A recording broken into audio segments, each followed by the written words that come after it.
Halo semuanya, selamat datang di pembahasan materi kita kali ini. Hari ini kita bakal melakukan sebuah perjalanan yang sangat personal, mendalam, dan saya yakin sangat transformatif.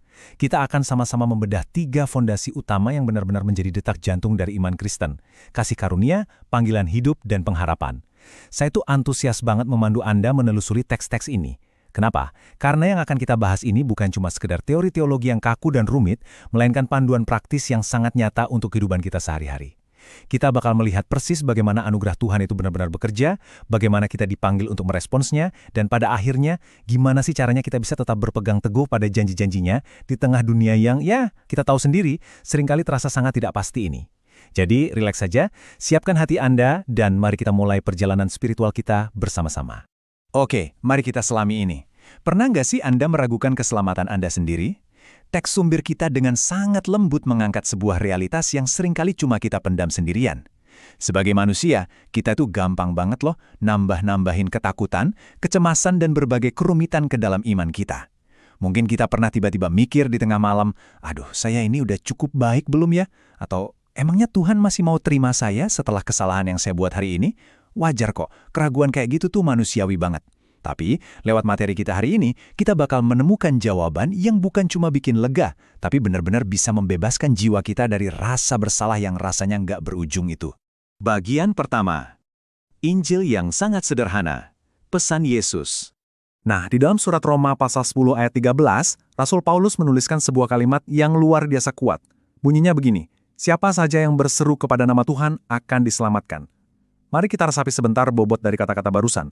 Siapa saja. Teks kita secara khusus menekankan kalau ini adalah fondasi paling absolut dari iman kita. Nggak ada syarat dan ketentuan yang disembunyikan pakai huruf kecil, nggak ada kualifikasi rumit yang harus Anda capai dulu. Pesan sentral dari Yesus itu murni tentang pengorbanannya yang sempurna di kayu salib dan kebangkitannya yang ngasih kita hidup sejati. Pintu menuju kehidupan itu terbuka lebar. Buat siapa? Sekali lagi, buat siapa saja yang berseru. Jadi, poin krusialnya ada di sini. Seperti yang dijelaskan dengan sangat indah di surat Efesus, keselamatan itu murni sebuah anugerah. Benar-benar pemberian yang gratis. Teks ini menyoroti betapa lucunya sifat asli kita sebagai manusia. Kita ini kan seneng banget ya ngumpulin poin pencapaian, cari validasi, dan ngerasa harus selalu bayar atau kerja keras tengah mati buat dapetin sesuatu yang berharga. Kayaknya kalau gratis itu nggak sah gitu. Tapi, justru ini bagian yang paling membalikkan logika manusia. Anugerah keselamatan itu secara total menghancurkan kebanggaan kita. Anda nggak bisa membelinya. Anda nggak bisa mengusahakannya walaupun Anda berbuat baik 1000 kali sehari. Keselamatan ini diberikan merata. Nggak peduli Anda orang paling sukses di kota atau lagi berjuang keras buat makan besok. Anugerah ini tersedia buat siapapun yang sadar akan kelemahan mereka dan tahu bahwa mereka mutlak butuh Yesus. Jalan menuju Yesus itu digambarkan dengan super simple. Percaya, diselamatkan, lalu ikuti Dia setiap hari. Teks sumber kita pengen banget meyakinkan Anda bahwa kesederhanaan janji ini memang sengaja dirancang Tuhan buat nyapu bersih semua keraguan di kepala Anda. Kalau Anda sudah mempercayakan diri kepada Yesus, Anda sudah diselamatkan. Titik. Nggak usah dipertanyakan lagi. Kedudukan Anda di mata Tuhan itu udah aman dan terkunci rapat oleh anugerahnya. Terus, apa tugas Anda sekarang? Tugas Anda bukan lari-lari di atas roda keagamaan yang bikin capek demi cari selamat. Justru sebaliknya, tugas Anda sekarang adalah menjalani hari-hari dengan penuh sukacita, ngikutin langkahnya sebagai bentuk rasa syukur atas keselamatan yang memang udah ada di tangan Anda. Bagian 2. Panggilan setiap orang percaya, tugas penginjilan. Dan ini tuh diilustrasikan dengan brilian banget di surat 1 Korintus. Rasul Paulus nulis, karena itu yang penting bukanlah yang menanam atau yang menyiram, melainkan Allah yang menumbuhkan. Ini adalah analogi pertanian yang sangat cerdas. Paulus pakai contoh keseharian yang dipahami banget sama orang zaman itu buat menyampaikan kebenaran teologis yang mendalam, sekaligus membebaskan kita dari rasa takut saat kita mau berbagi tentang iman kita. Coba deh perhatikan pembagian tugas ini. Bikin lega banget kan?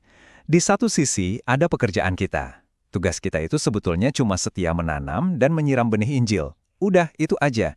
Kita cuma perlu membagikan kebaikan Tuhan dan cerita tentang kasih-Nya. Nah, di sisi lain ada pekerjaan Tuhan. Melalui Roh Kudus, Tuhanlah satu-satunya yang punya kuasa bikin benih iman itu tumbuh di dalam hati seseorang. Teks kita ngingetin supaya kita membuang jauh-jauh beban berat dari pundak kita. Kita sering ngerasa gagal kalau ada yang nolak cerita kita. Padahal respon mereka itu bukan tanggung jawab kita. Tanggung jawab kita cuma memberitakan dengan kasih. Hasil akhirnya, kapan dan gimana hati seseorang itu berbalik, itu 100% ada di tangan Tuhan yang berdaulat. Kalau kita mau jujur nih, materi kita menyentuh realitas yang sangat umum. Banyak dari kita merasa jauh lebih aman buat simpan iman kita sendiri aja. Diam-diam. Tapi Tuhan tuh sungguh-sungguh mau pakai Anda tepat di mana Anda berada hari ini. Bukan nunggu Anda jadi misionaris ke ujung dunia, melainkan di meja kantor Anda yang mungkin lagi berantakan, waktu lagi ngobrol sore sama tetangga, atau di ruang makan bareng keluarga. Kita ini nggak dipanggil buat mengurung diri di dalam gelembung rohani yang eksklusif loh. Di luar sana, di sekitar kita, banyak orang yang diam-diam lagi hancur, kesepian, dan sebenarnya nungguin pesan pengharapan ini. Dan kerennya, Tuhan secara spesifik memilih Anda buat jadi pembawa terang di lingkungan unik Anda itu. Lalu, apa langkah praktisnya mulai hari ini? Teks ini ngasih panduan yang sama sekali nggak mengintimidasi. Pertama, coba perhatikan lagi lingkaran pergaulan Anda. Siapa sih orang-orang yang tiap hari interaksi sama Anda? Teman sebelah meja kerja? Atau mungkin kasir minimarket depan rumah? Kedua, siapin hati buat obrolan yang bermakna. Mulai aja dari dengerin cerita mereka dengan tulus. Dan yang ketiga, ini yang paling esensial, minta keberanian dari Tuhan. Ingat janji indah di Injil Matius 28, Anda nggak pernah jalan sendirian. Tuhan berjanji rohnya bakal selalu nyertain, membimbing, dan bahkan ngasih Anda kata-kata yang pas. Di saat lidah Anda mungkin terasa kaku, tapi Anda tetap berani melangkah. Bagian 3. Berpegang teguh pada janji Tuhan. Apa sih yang paling sering mendominasi pikiran Anda setiap hari? Ada prinsip yang tajam banget di sini. Apa yang Anda genggam erat-erat di kepala Anda bakal sangat memengaruhi cara Anda melihat dunia yang nggak pasti ini. Kalau tiap hari asupan Anda cuma berita buruk dan ketakutan, ya dunia bakal kelihatan gelap gulita. Tapi kalau Anda secara aktif dan sengaja memilih buat fokus ke janji-janji Tuhan, Anda bakal mulai melihat cahaya berkatnya. Bahkan waktu Anda lagi ngelewatin masa-masa terberat sekalipun. Percaya kalau Tuhan itu sanggup menebus setiap tetes air mata Anda adalah hal yang ngasih kekuatan buat terus maju. Ingat ya, pikiran Anda itu medan perangnya, dan janji Tuhan adalah senjata paling ampuh yang Anda miliki. Di kitab Yesaya pasal 12 dideklarasikan dengan sangat berani, "Sungguh Allah itu keselamatanku, aku percaya dengan yakin dan tidak takut." Ayat ini tuh seperti tamparan kasih sayang yang ngingetin kita, karena Tuhan pencipta semesta alam sendiri yang turun tangan menyelamatkan kita, dan berjuang di garis depan, ngapain kita takut sama masa depan yang nggak pasti? Posisi kita itu anaknya. Seringkali tugas kita cuma berhenti panik, mulai menanti dengan tenang, berpegang teguh dan biarkan Tuhan yang bertindak melakukan hal-hal luar biasa buat kita. Mari kita resapi 5 janji pemeliharaan ini pelan-pelan. Biarkan ini jadi jangkar buat jiwa Anda yang mungkin sekarang lagi lelah. Pertama, Tuhan berjanji menopang Anda. Waktu beban rasanya mau bikin rubuh, tangannya ada persis di bawah menahan Anda. Kedua, damai sejahteranya bakal jagain hati Anda dari rasa cemas yang melumpuhkan. Ketiga, bayangin ini ya, Allah bersukacita dan bernyanyi karena Anda. Dia tersenyum lihat Anda. Keempat, Dia bakal dengan sabar nuntun dan ngasih tahu jalan mana yang harus diambil waktu hidup terasa buntu. Dan kelima, Dia adalah tempat perlindungan dan kekuatan, penolong yang paling sigap kapanpun Anda butuh. Coba bayangkan sejenak, bakal beda banget kan hari Anda esok kalau pikiran Anda benar-benar berakar pada 5 kebenaran ini? Mari kita beralih dan melihat bagaimana janji-janji ini memuncak jadi sebuah kemenangan yang absolut. Dengerin ini baik-baik dan biarkan ini meresap. Anda itu lebih dari pemenang. Tuhan berjanji nggak akan pernah meninggalkan apalagi membuang Anda di kondisi paling terpuruk sekalipun. Kasih-Nya yang sempurna itu nyapu bersih semua ketakutan yang selama ini menahan Anda. Dan puncaknya benar-benar nggak ada satu kekuatan pun di alam semesta ini, nggak ada masalah, nggak ada kegagalan yang bisa memisahkan Anda dari kasih-Nya. Ini tuh bukan kata-kata motivasi kosong, tapi fondasi ilahi yang nggak akan pernah bisa digoyahkan buat kita yang percaya. Semua anugerah yang ngebebasin kita, panggilan yang menguatkan, dan janji yang memenangkan ini, pada akhirnya mengarah pada satu kesimpulan luar biasa dari materi kita hari ini. Tuhan belum selesai dengan Anda.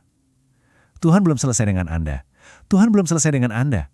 Pekerjaan baik yang udah Dia mulai di dalam diri Anda sejak hari pertama, pasti akan Dia teruskan sampai selesai. Mengingat sang penulis alam semesta ini masih memegang penanya, dan masih sangat aktif menuliskan kisah penebusan dalam hidup Anda, maukah Anda mengizinkannya menyelesaikan karya indahnya itu hari ini?